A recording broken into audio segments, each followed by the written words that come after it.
Coming up on this episode, the Warriors may have fallen 108-105 to the Denver Nuggets on Wednesday night, but there were still plenty of positives to take away ahead of a 6-game homestand.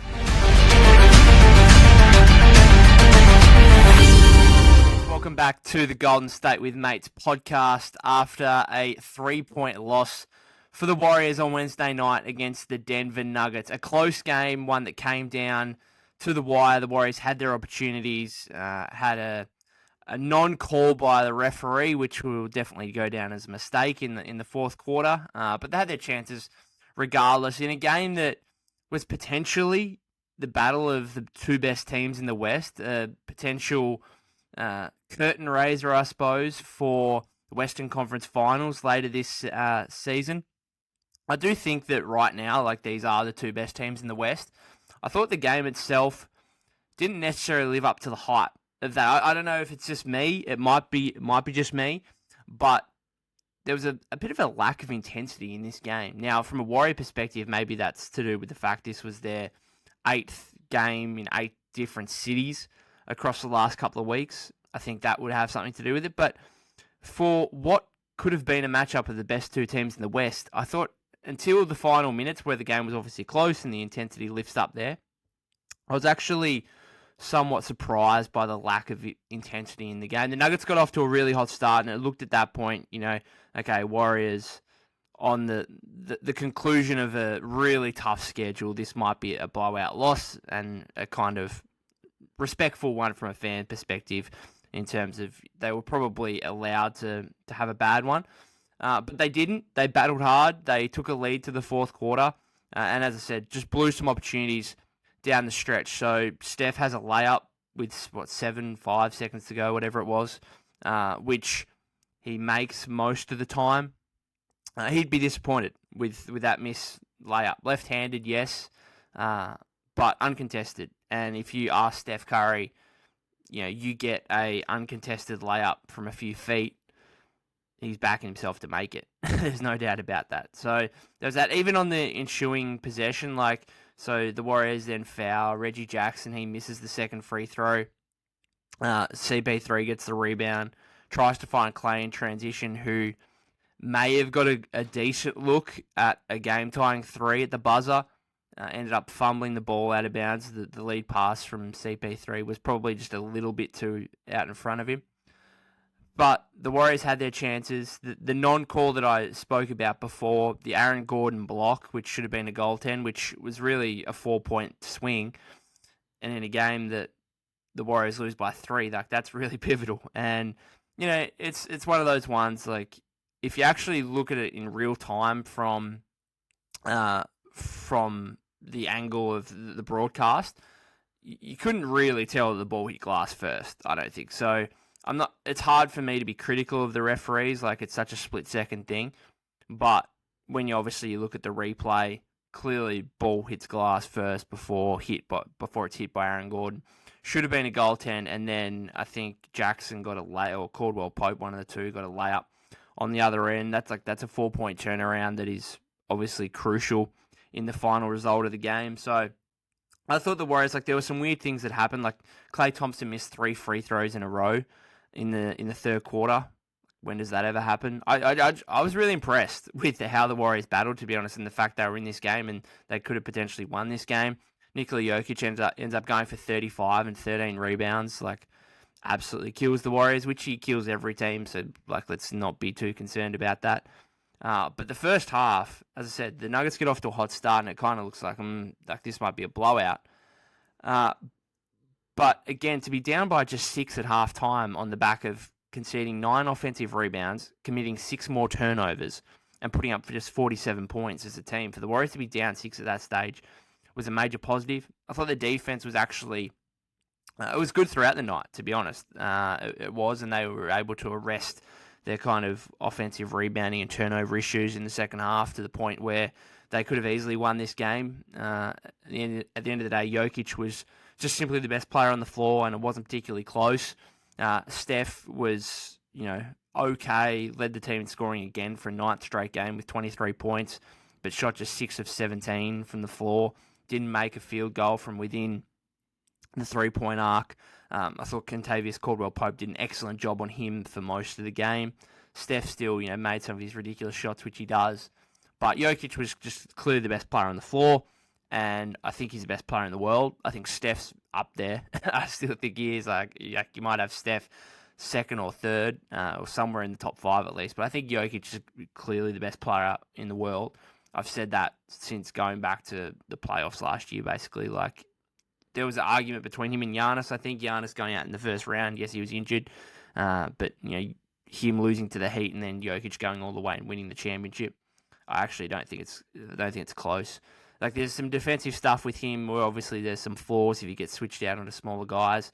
But offensively, he is just flawless. He just does everything. It's extraordinary to watch. And it's a pleasure to watch, even when he's going against, your own team, I think. You're seeing him going against Looney and Jackson Davis, and those guys are just perilous in trying to stop him. And you just, you kind of smile to yourself, you grin, and you think, it's what are you going to do? You can't do much. So let's go through a few of these takeaways from an individual standpoint for the Warriors. So we'll start kind of with the starting lineup. Steph, the Warriors were +6 in the non-Curry minutes, which again, throughout these first 9 games has been a major positive. The fact that they can not only survive with him off the floor, but also thrive. And again, they did that. Steph was a -9 in this game. Again, 6 of 17 from the floor, 6 of 13 from deep. That's his 9th straight game again with at least 4 made threes, which is just remarkable. I thought he was okay, but again, KCP I thought did a good job on him. Clay, I'm almost going to start this kind of push this agenda on Clay, which is the same as JK. That JK tweet went viral the other day about his first halves versus second halves in the last 3 games. I haven't checked the stats on this, but it feels to me like Clay is much better in the first half than he is the second half. So I think he might have had 9 or 10 points at halftime. He finishes with 15, 5 of 12 shooting, just 2 of 8 from 3-point range. A lot of his jumpers and a lot of his 3-point jumpers were left short. Again, maybe just a tiresome thing on the back end of a really tough schedule. A couple of days off here, I actually have some confidence and some optimism that Clay can hopefully have a big, 25-plus point game at some point in this homestand. I think that will happen. But he just hasn't had it so far this season. He has not had a 20-point game through. He missed 1 game, so he's played 8 games, has not had a 20-point game. He's just giving you a consistent 14 to 18, basically, right now on every given night, which is, it's okay. It's not disastrous. You're still going to have him out there for 30 minutes a game. He's rebounding the ball okay. It's fairly efficient. He's actually not taking as many shots as what he normally might take. Again, I'd have to check his field goal attempt average on the season, but it feels a lot lower than what it's been in previous seasons. So I do think that he's a player that the Warriors can certainly get more out of, and I think we're going to see that on the homestand. Again, I just think a little bit of fatigue maybe yesterday against the Nuggets in the second half, where a lot of his jumpers were left short. Andrew Wiggins continues to be a major talking point, right? So he has 11 points, 4 of 13 shooting, has 5 rebounds, right? So I think that's been a positive. So that's now 21 rebounds in his last 4 games. So that's an improvement. I get that. But the jumper, so he's now 15% 3-point shooting on the season. It's just ugly. It really is disgusting. And I'm not sure when it's going to come back, if it's going to come back. He seems like he's in a really big hole right now. And then he has these jump hooks in the lane, which I spoke about on the last episode with Griffin. He just misses those. He's missing his free throws, although he went 2 for 2 in the first quarter on a trip to the line last night, which I was surprised about, let's be honest. My issue with him is that everything seems so difficult right now. There's no easy baskets. And I just wanted to put him and JK in the same kind of sentence together, because those guys, the Warriors, need their scoring as the athletic wings who can get up and down the floor, try and use their size and their athleticism. They need a way to get easy baskets. And my issue is, until the fourth quarter last night, we just haven't seen that with either player. I think Wiggins is a lot of it is, pull up mid-range jumpers, contested, The 3-point shot obviously isn't there. Even when he's in the lane or posting up smaller opponents, like even those jump hooks, they're just not easy for him. Like he misses his fair share of them.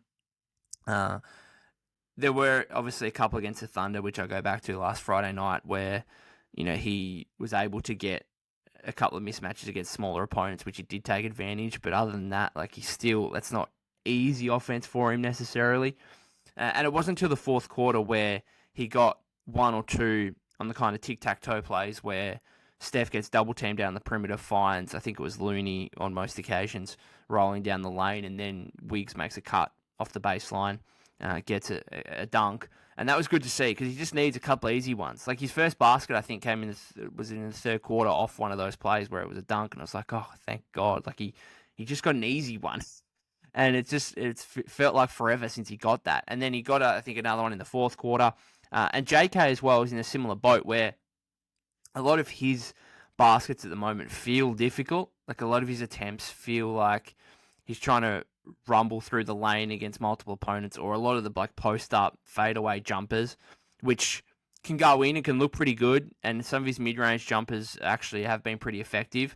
But again, it's not going into the season, I would have thought, Chris Paul's going to get JK a lot of easy looks this season. Like, he's going to get a lot of just baskets to the rim very easily.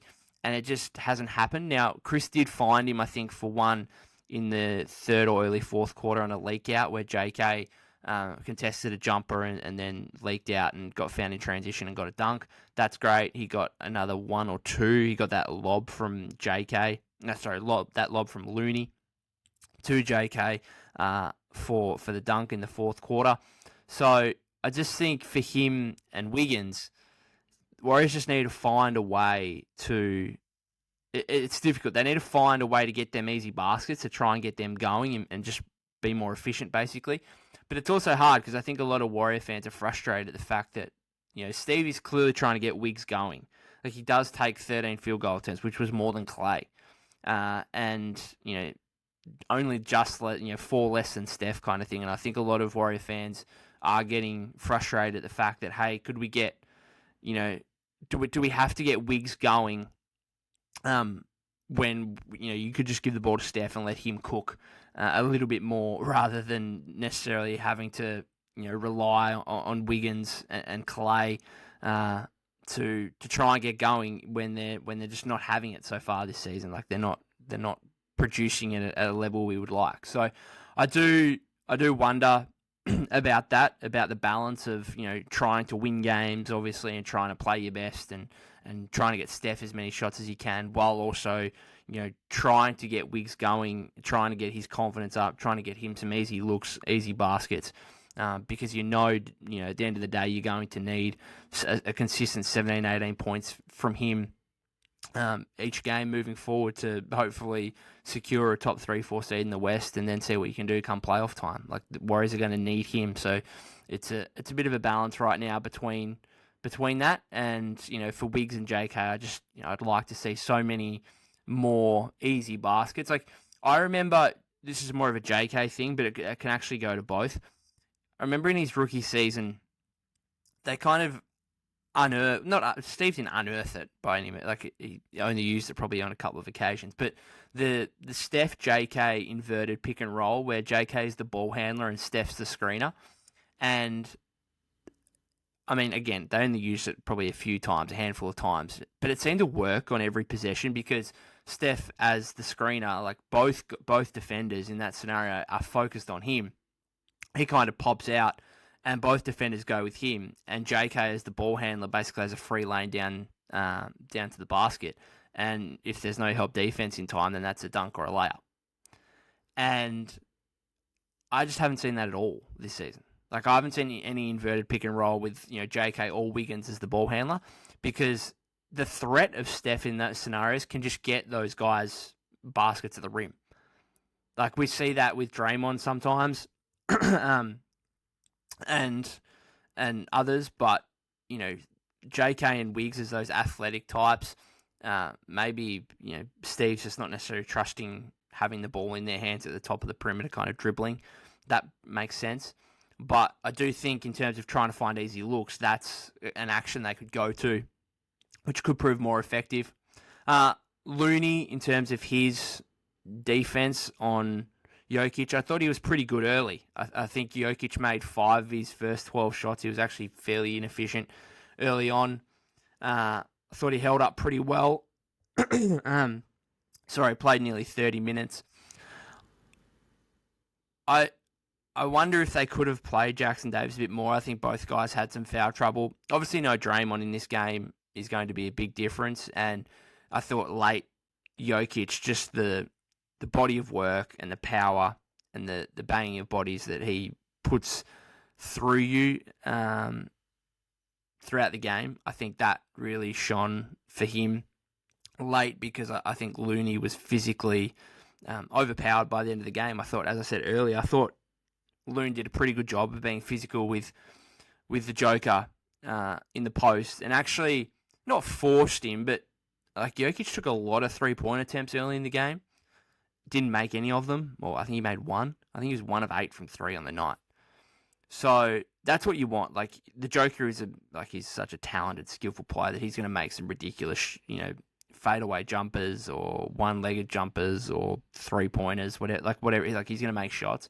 But the further you can get away, the further you can get him away from the basket, the better, obviously. And then you just live with whatever happens from there. And I thought Looney did a really good job of that early, and then just got overpowered late, which, again, is what happens. Saric starting in place of Draymond. This was my one kind of issue through the game, was he played over 26 minutes, had 4 points, 8 rebounds. If you look down, like, Kuminga plays under 19 minutes and Moody plays just over 13 minutes. Like, are we in that game? To me, I know it's a big game. It's against Denver, nationally televised game, whatever. But in that scenario, Draymond's out. I just think you give the younger guys a bit more opportunity, and particularly late, where I thought Kuminga actually got it going a little bit in the fourth quarter, was providing kind of that play where he was a lob threat for the loon pass. And then they brought Saric back to close the game, and I just thought, do they need to have Dario, or not to? I don't think he closed the game, because the closing lineup was Steph, CP, Clay, Wiggs, Loon, but Saric was on the floor for a few minutes in the fourth quarter, and I just thought, no, they're JK minutes, and I would have actually just preferred, in this, like, JK played 26 minutes, and Saric played 19. JK could have started. Even Moody getting 14 minutes in a game where Gary Payton II is out, that's painful to me, because he has 10 points, hits a couple of jumpers. I think his off-ball defense right now is like one of the best in the team, and he's one of the best 3-point threats on the team. So it's kind of wild to me that he only played like less than 14 minutes. That doesn't make any sense to me, and that's probably the most frustrating thing from this game, is him and JK combined for less than 33 minutes in this game. Should have played a lot more, I think. In a game where, again, I kind of spoke about it as a free hit as such, where, like, you're looking back now as a 3-point loss and you're quite happy with the result, really. Like, I'm not disappointed at all. You go back home and you got a 6-3 record.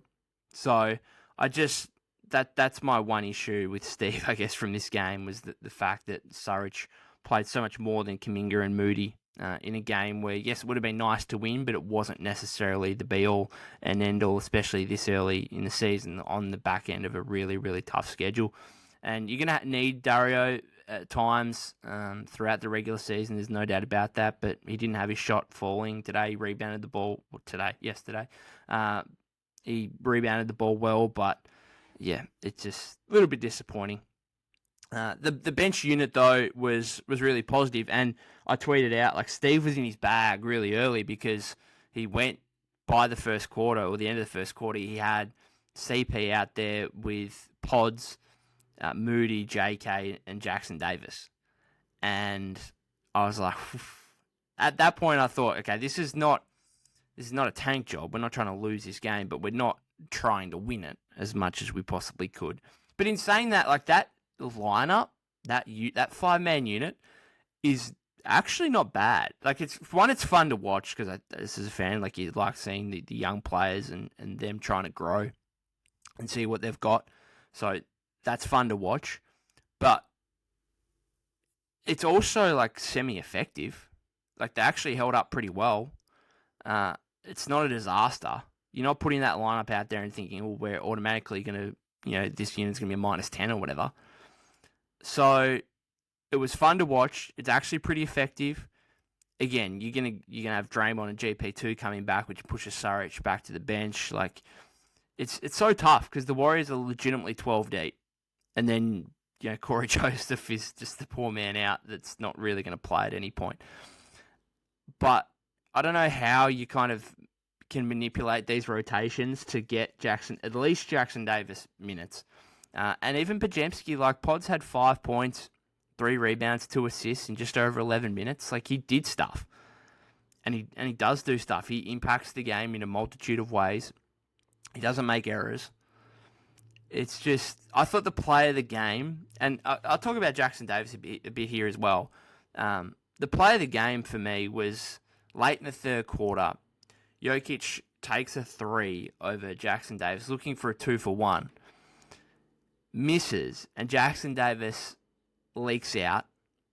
Podziemski grabs the rebound, which he tends to do because he's a fantastic rebounder. Just a rebounder in general, let alone for his size. And then hits Jackson Davis on like a touchdown outlet pass down the other end, and Jokic is behind him and has to foul him. And he goes to the line and makes both free throws. I thought that was a play of the game from both rookies. The fact that Jackson Davis was able to execute the closeout and then make Jokic work down the other end. And the fact Podziemski was able to go grab the board and find him beautifully with a pass, that was fantastic. It was a bit disappointing that what didn't end up in a layup or a dunk, but just for those two rookies to kind of read that and execute was fantastic. And I think it just goes to show you their impact that they're currently making. Jackson Davis, like, welcome to the league, 57th overall pick, and you're 4 or 5 games in guarding the best player in the world. He got cooked on a few occasions, but Nikola Jokic cooks everyone. Like, what? Who cares? Like, I literally don't care.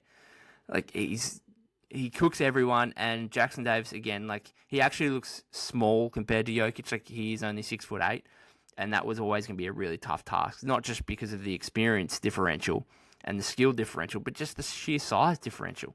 Like, Jokic made him look small at times. Forced him to foul a few times, got to the free throw line, made a couple of layups over him. Like, the same thing with Saric, the same thing with Lynn, like he does to everyone. I couldn't care less that Jackson Davis got cooked a few times by Jokic. Legitimately, everyone does. So, I couldn't care less about that. What I could care about is the fact that Jackson Davis was able to cook Jokic a couple of times on the offensive end. Like, the fact that he had that leak out, as I just spoke about. He had that other one where Jokic went for the steal kind of near half court, and Jackson Davis caught it, spun, and then dribbled his way to the rim and finished on a left-hand layup. Like, that is impressive. There's not actually too many bigs that can do that. That can put the ball on the floor well beyond the three-point line and get to the rim. And he did. He saw the lane, he went for it, and it was actually a contested layup in the end, but he made it. And he made Jokic pay. Like, Jokic probably in that scenario thinks, if I try and overplay here and go for a steal, like, the consequences aren't great because Jackson Davis will just, try and find someone else on the perimeter anyway. But he actually made him pay for it. And I thought that was fantastic. So he had 8 points. He hit 4 of his 5 free throws, which was positive to see after some issues previously with his free throw shooting. He just, I don't want to sound like a broken record, but he just has to play. Like, he just has to be part of this rotation. I think the Warriors are better when they have Saric at the 4 and Jackson Davis at the 5. I don't know where that leaves Kuminga in that kind of rotation, or Moody, for example, because, as I said, they need to play more. So this is the issue for Steve Kerr, is a lot of these bench players, they do need to play more, whether it's Kuminga, Moody, Jackson Davis. Like, these young guys are coming up, and I think that, they're going to need to be trusted in more. Because they are the ones that can provide the growth and development in this team from an individual standpoint first and foremost, and then obviously, hopefully going forward, that they can have a playoff impact later this season. I think Jackson Davis is capable of being a backup 5 in this league already. I think it's actually a case of I'd just be cutting Surridge's minutes a little bit and Looney's minutes a little bit. They seem determined just to keep, like, Loon's just he's just hit the 200 game barrier for regular season games in a row. I don't think they want to ruin this record at any point. Well, if that's the case, just cut his minutes down to like 20 a game. I don't think this one, I get it. Like, Draymond's out. They want the experienced big man out there. I get it. He plays 30 minutes. That's fine. But other than that, does he need to be playing more than 20 minutes a game? He's like, I love Loon. He's fantastic. He's a great rebounder, very solid defensive player, great passer, whatever. Jackson Davis has got a much greater offensive capacity. There's no doubt about that. Way more athleticism to be able to finish around the rim, to be able to make plays like that where he makes Jokic play for trying to make a steal nearly at half court, dribbles to the rim. Can probably, has that play on Jokic where he leaks out in transition, like he's going to be more of a threat in transition. So he needs to play, and if you're going to make Looney play every single game, if you're not going to give him off nights, because I think that's what ideally I would like. Ideally, I would say, well, Loon, you only play 70 games for the season. That gives Jackson Davis 12 games where he might even start for you. Well, if they're not going to do that, then they're just going to cut Looney's minutes in game. So, I mean, you couldn't be more impressed with Jackson Davis and Podziemski, to be fair. Like, Podziemski's making Corey Joseph completely useless, basically. Like, Joseph just isn't getting a look in, which I think is a little bit of a surprise. I think when that signing happened, it's not an exciting signing by any means, but I remember, talking about it and writing about it and saying, like, Joseph was a 40% three-point shooter last season. He's a pretty good catch-and-shoot threat. He's probably not going to play much with Steph and CP3, obviously their presence on the roster, but he could play beside them a little bit. And now it's like, nope, those minutes just go to Podziemski instead.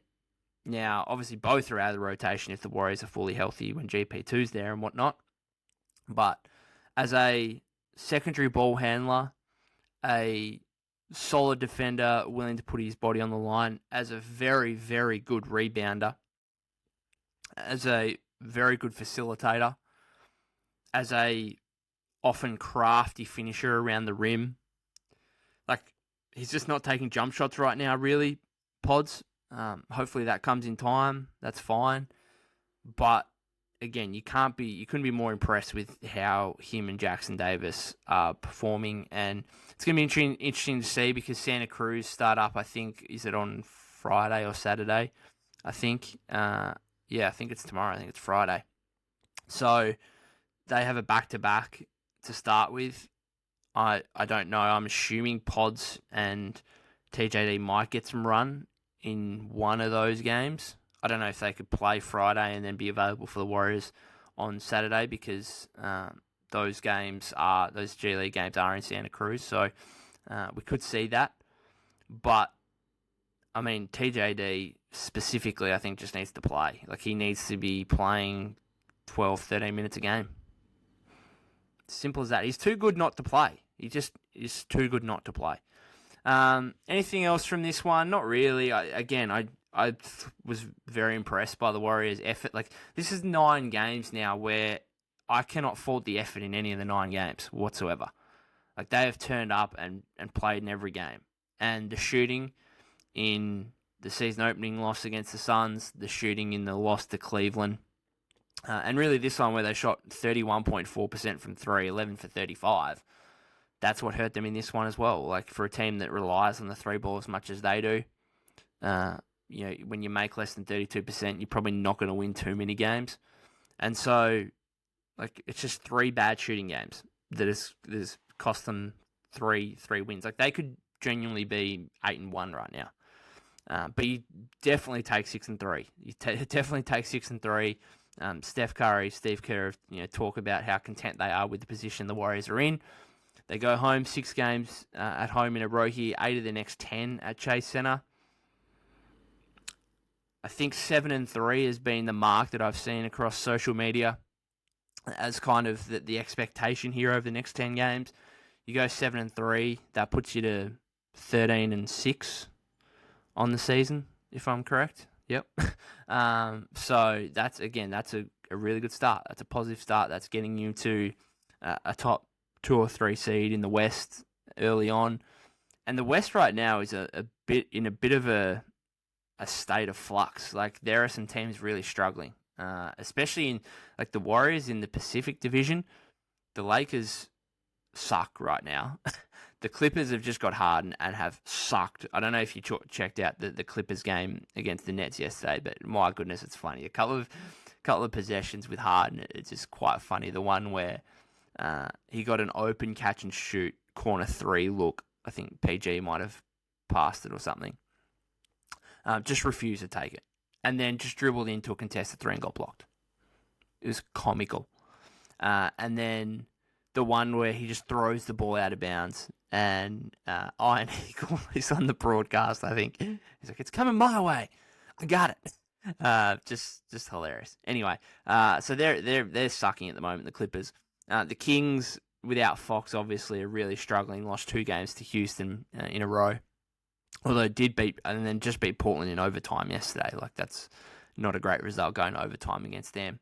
And the Suns, they get Beal back, but they've still got Booker out. They win in overtime as well in Chicago. Like, that's not a great win.